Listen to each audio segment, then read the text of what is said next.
Bird drones, once a satirical conspiracy theory, could soon become a reality. An engineer at New Mexico Tech is working on creating drones that mimic bird flight. Hey, shortwavers! Regina Barber here, and today we're welcoming back reporter and shortwaver Anil Oza. Hey, Anil. Hi, Gina. Okay, what do you got for us today? Today, I have a story about some high-tech birds. Oh, Anil, you and your critters. I love critters, but it's not just me. So many people love birds. True. According to the government, somewhere around 1 in 5 people in the U.S. are bird watchers. But a couple of years ago, birds kind of got a bad name and were getting attention for all the wrong reasons. Birds aren't real! Birds aren't real! Birds aren't real! Birds aren't real! Birds aren't real! If it flies, it flies! If it flies, it flies! Wait, what was that? This is from what's called a bird truther protest. Oh, no. It comes from the satirical conspiracy theory that has a pretty provocative claim that birds aren't real.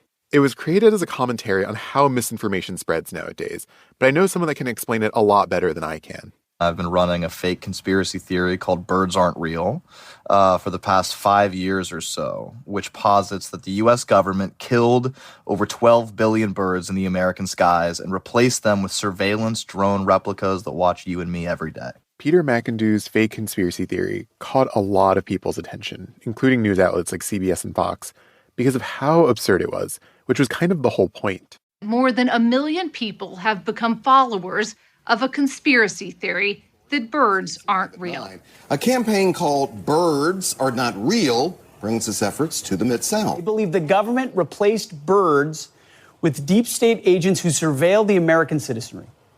Is it crazy? But having a drone that looks and functions like a bird doesn't quite sound as out there now. I came up with that concept because I thought, that's one of the most outlandish things, but is sort of believable. But the times have sort of grown around the idea. Like, as the years pass, Birds Aren't Real fits in more and more with things that are actually happening. And one of the people that is making that happen is Mustafa Hassanalian. He's an engineer at New Mexico Tech. So I have been doing research on drones in about 15 years. And at the beginning, I was doing research on fixed-wing micro-aerial vehicles. Mustafa works in a field called biomimetics or biomimicry. Okay, so like seeing how you can take ideas from nature and use them in your own technology. Yes, and that's not super uncommon. I mean, a lot of inspiration for technology comes from the natural world. Some of the earliest planes and subs were made because we were jealous of birds and fish. I mean, I am totally jealous of birds and fish. Right, you would be. But anyway, at a certain point, Mustafa hit a wall in his work, mimicking birds in drone technology. I had plenty of uncertainties during my design. So, for example, how I can find out the optimum flapping frequency for my flapping wing, or what is the best wing shape for my flapping wing drone. And that was the time that I got to the area of biomimicry. And as he was exploring all of these questions about flight, it took him to one conclusion. Artificial material cannot replicate the actual flight of the birds.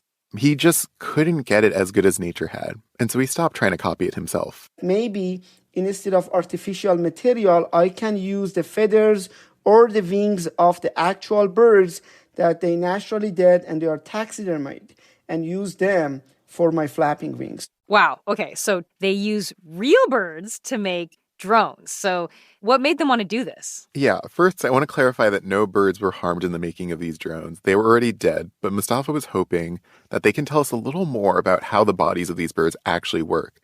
And these drones could be used for surveillance, just not on humans. The drones that are being used for wildlife monitoring. So, for example, you want to study the herd of the elephants in Africa. So if you use those quadcopters or hexacopters with the camera mounted to observe nature, we know that those type of drones, they are so noisy. They create lots of noise. And in most of the times, animals will be scared and scattered. So today on the show, birds are real. But some drones of the future may look more like birds than quadcopters. Plus, 3 ways birds are teaching scientists to make better drones. I'm Anil Oza. And I'm Regina Barber. You're listening to Shortwave from NPR.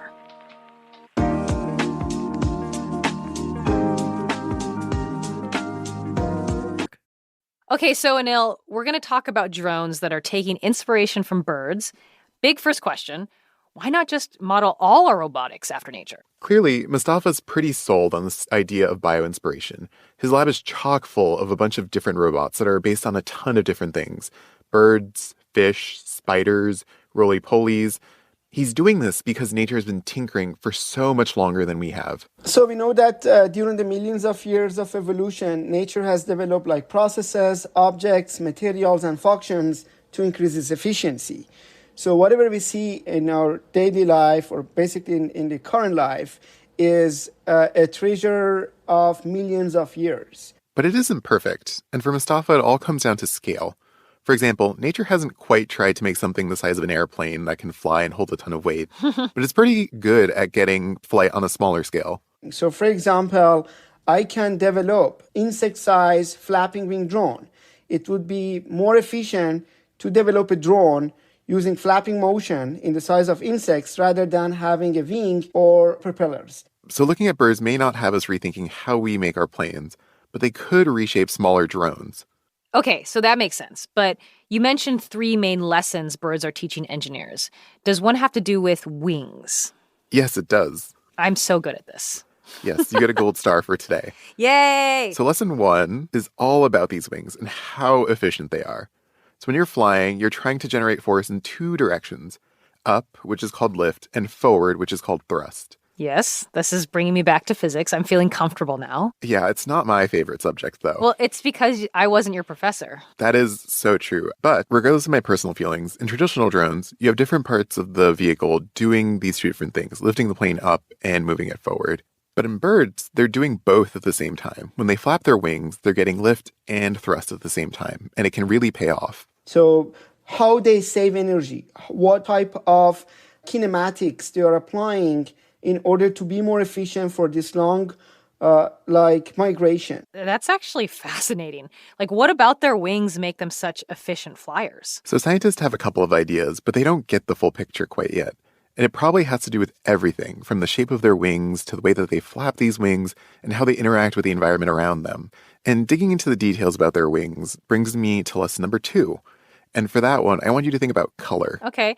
Why? Are we talking about fabulously colored birds like flamingos or peacocks or toucans or something? No, less fun and fabulous than that, sadly. We're thinking black and white for this one. And I think a good example of this is an albatross. We actually covered them on the pod before, right? They're these huge birds that fly long distances over the ocean. Yeah, they've got these mostly white and black bodies, so they look kind of like a lot of seabirds, but that's kind of the key here. The common things between them is their coloration. They have black color at the top side of their wing, and they have white color at the bottom side. Mm-hmm. Right. And now coming from a biology background, I'm used to thinking about colors on birds being for camouflage or mating or things like that.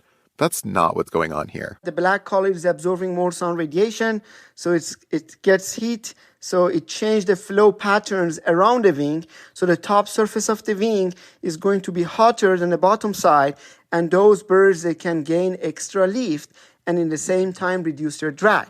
This is like really fascinating to me because I never thought about it in color, but it makes complete sense, right? Because when you have hot air, you have lower pressure, and cold air has this like higher pressure. And if you have higher pressure underneath the wing, you're going to create that lift. Right. And that's part of what helps these albatrosses so that they can migrate super long distances without even flapping their wings that much. They do this thing called dynamic soaring, which helps them fly with so much less energy. Ooh, so cool. Okay, so let's move on to the final lesson. So it has to do with what these colors are on. The feathers, bones, and also the fact that birds can very easily go with the flow. So when we're thinking about planes, David Lentink, a professor of biomimetics at the University of Groningen, says, we need to know the position of every part at every moment and make sure it does exactly what we want it to do. And, that means many motors, many sensors, and a complicated control loop, over many degrees of freedom, so many moving parts. And that's just not possible. When you're flying, there's wind coming from a bunch of different directions. There's other objects, clouds, and even different temperatures. And birds are definitely very smart, but they're not consistently calibrating themselves to all of these different things and angling themselves in their bodies. That's not how birds do it. Specifically, their feathers can help them be really flexible. There's like an elastic ligament between all the feathers that just distributed automatically. If you pull on one feather, like the ones next to it move a little bit with it. So that means that when a bird stretches its wing, all the feathers are automatically redistributed. Yeah, I can see why that would help. You don't have to coordinate each feather or muscle to move in a certain way. But do we know how the birds' bodies do this? Not entirely. And part of it is that our technology isn't good enough to capture all of this. While we've been mostly talking about these larger migratory birds, David basically trains hummingbirds to voluntarily fly in a wind tunnel in his lab. We, for example, can fit them out with tiny markers, like a Hollywood motion capture studio. Cool. And so he's taking snapshots really quickly to see what's going on, down to the thousandth of a second. We can 3D scan an entire bird at 1,000 frames or 3,000 frames per second. And that really doesn't exist elsewhere. So that's how we're able to actually see how they change the shape of their wing. And I talked to Xinyan Deng, an engineer at Purdue University, who's doing something similar with hummingbird drones, built with really flexible materials. And she told me that even when they put it through this really complicated obstacle course and it's bumping around, or even after slicing off a part of its wing, it still worked. I feel like one of the biggest advantages of a bio-inspired robot, the flying one especially, is the resilience of the vehicle. Okay, and so to recap, the 3 lessons that these bird researchers have learned are, 1, their wings are efficient and generate force in multiple directions, unlike drones, which currently use different components for each force. And 2, birds have evolved to be colored in a way that maximizes the air pressure around them to have, better lift. Right. And 3, birds have really flexible bones and feathers to make them more aerodynamic. So where does all this, these 3 lessons leave researchers? Well, with more research to do, they're still trying to close that gap between the limits of current drones and the perfection of bird flight. But if you ask Xinyan, this field has really progressed from where it was even just a few years ago. And so when I talked to her for this story and about the idea that some birds might not be real, she initially laughed it off, but then she told me this. Maybe down in the future, not so distant future, you will not be able to distinguish the real and the artificial birds. While these convincing bird drones could become a reality, it's not as grim as Peter's conspiracy theory could be. Technology is like a double sword, but I think I really like the idea of companion birds and a toy for kids and for good, put it to good use. And nature is such a wonderful gift to human, and we should respect it and build man-made vehicles to do good things. But in the meantime, current drones can help us spy on other animals, including birds, and help us learn more about them while making better bird-like drones in the future.